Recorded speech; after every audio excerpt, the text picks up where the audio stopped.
Give thanks to Yahweh, call on his name, proclaim his deeds among the peoples. Sing to him, sing praise to him, tell about all his wonderful works. Honor his holy name.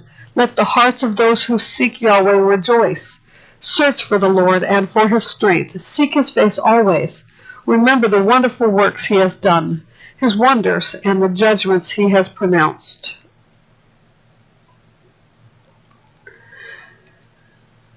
You offspring of Abraham, his servant, Jacob's descendants, his chosen ones.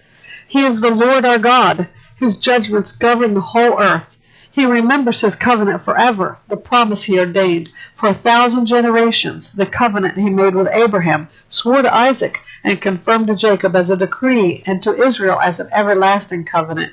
I will give the land of Canaan to you as your inherited portion.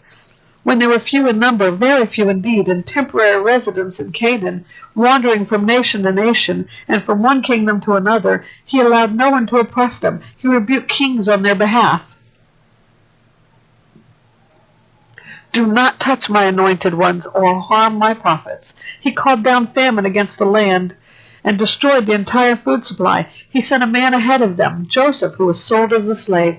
They hurt his feet with shackles. His neck was put in an iron collar until the time his prediction came true. The word of the Lord tested him. The king sent for him and released him. The ruler of peoples set him free. He made him master of his household, ruler over all his possessions, binding his officials at will and instructing his elders. Then Israel went to Egypt. Jacob lived as a foreigner in the land of Ham. The Lord made his people very fruitful. He made them more numerous than their foes, whose hearts he turned to hate his people and to deal deceptively with his servants. He sent Moses his servant and Aaron, whom he had chosen. They performed his miraculous signs among them and wonders in the land of Ham. He sent darkness and it became dark. For did they not defy his commands? He turned their water into blood and caused their fish to die. Their land was overrun with frogs, even in their royal chambers. He spoke, and insects came, gnats throughout their country. He gave them hail for rain and lightning throughout their land. He struck their vines and fig trees and shattered the trees of their territory. He spoke, and locusts came, young locusts without number. They devoured all the vegetation in their land and consumed the produce of their land. He struck all the firstborn in their land and their first progeny.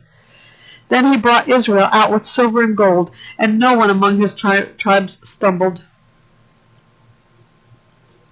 Egypt was glad when they left, for the dread of Israel had fallen on them. He spread a cloud as a covering and gave a fire to light up the night. They asked, and he brought quail and satisfied them with bread from heaven. He opened a rock, and water gushed out. It flowed like a stream in the desert. For he remembered his holy promise to Abraham his servant. He brought his people out with rejoicing, his chosen ones with shouts of joy. He gave them the lands of the nations, and they inherited what other peoples had worked for. All this happened so that they might keep his statutes and obey his instructions. Hallelujah.